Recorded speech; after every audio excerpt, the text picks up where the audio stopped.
Hi everyone and welcome back to DevPortal. In today's video we will continue our exploration of the static members by focusing on static methods in Java. Static methods are class level methods that can be called without creating an object.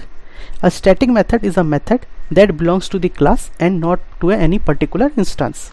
It can only access static data and can call other static methods. Let me show you how we can create a static method in Java and how we can use it. First, I will create one class calculator, and inside this class I will create one static method. So static int add, it will take two arguments, int a comma int b, and I will simply return the value return a plus b. So I have created the class. Now what I will do, I will try to access this method from main method. So int result equal to calculator dot add. I will provide two values, suppose 10 comma 20, and I will try to print the result value, sysout result. Let me save this code and run, and in the console you can see it is printing result 30.